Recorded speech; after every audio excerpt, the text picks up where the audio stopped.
पहिल्याच सभेत सभागृहात त्यांनी आमचा आवाज दाबण्याचा प्रयत्न केला. राष्ट्रवादीच्या नगरसेवकांचा आरोप.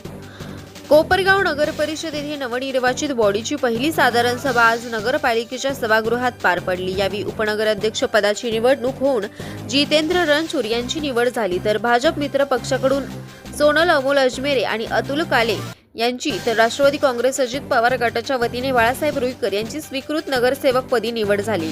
नवनिर्वाचित उपनगराध्यक्ष आणि स्वीकृत नगरसेवकांचे अभिनंदन करण्यासाठी आमचे नगरसेवक उभे राहिले असता पीठासीन अधिकारी यांनी आम्हाला बोलू दिले नाही. पहिल्याच दिवशी सभागृहात आमचा आवाज दाबण्याचा प्रयत्न सत्ताधारी पार्टीने केला असल्याचे गंभीर आरोप राष्ट्रवादी काँग्रेस पक्षाचे नवनिर्वाचित नगरसेवकांनी केला आहे.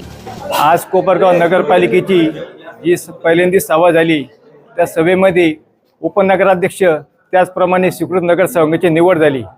उपनगराध्यक्षपदी आमचे मित्र जितेंद्र रणछोड यांची निवड झाली. त्याचबरोबर सोनल अजमेरे, अतुल शेटकाली व माझी स्वतःची स्वीकृत नगरसेवकपदी निवड झाली.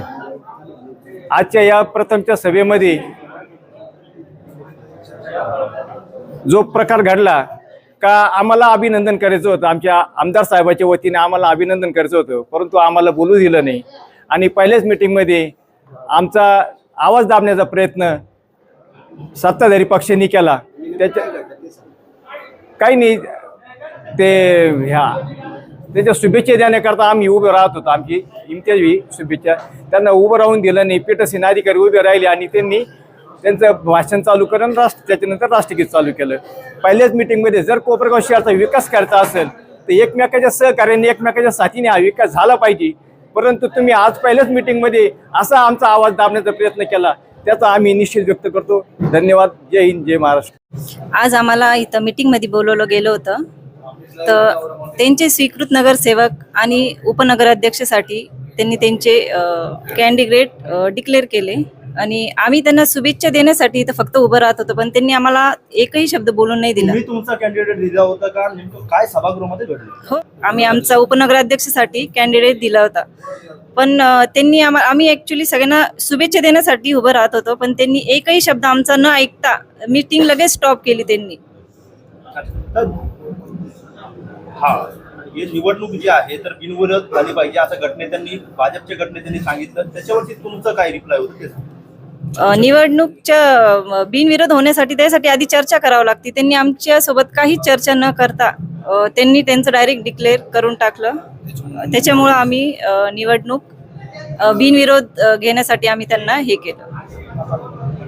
आज पहिल्या मीटिंगमध्ये उपनगराध्यक्ष पदाची जी निवडणूक होती, त्याच्यात जी निवडणूक झाली त्याच्यात आम्ही शुभेच्छा आमदार साहेबाच्या वतीने शुभेच्छा देण्यासाठी उभं राहिले असता आम्हाला पीठासीन अधिकारी यांनी मनाई केली, आम्हाला शुभेच्छा नाही देऊन दिले. पहिल्याच मीटिंगमध्ये आमचा आवाज दाबण्यात आला. परंतु शहर विकासासाठी आम्ही सदैव आमचा आवाज या सभागृहात आमची बाजू मांडत राहू. आणि दुसरी गोष्ट, कोपरगाव नगरीचे विद्यमान नगराध्यक्ष, उपनगराध्यक्ष मान्य जितेंद्र रणछोड, अतुल शेटकाले, अजमेरे ताई आणि आमचे बाळासाहेब रुईकर यांना प्रथम आमदार साहेबाच्या वतीने शुभेच्छा देतो. आत्ताच आमचे मित्र जितू भाऊनी सांगितलं का बिनविरोध निवडणूक व्हायला पाहिजे होती. एक दलित समाजाचा कार्यकर्ता होता, त्याला तुम्ही बिनविरोध निवडून होऊन द्यायला पाहिजे होते. पण मी जितू भाऊला सांगू इच्छितो, जितू भाऊ आपण विसरले असन का 2011 आमदार आशुतोष दादानीच आपल्याला या कोपरगाव शहरात नगराध्यक्ष पदासाठी आमच्या वहिनींना उमेदवारी दिली होती. आपण एवढ्या लवकर विसरलात तरी मी आपल्याला आठवण करून देतो आणि परत आपल्याला एकदा उपनगराध्यक्षपद निवड झाल्याबद्दल शुभेच्छा.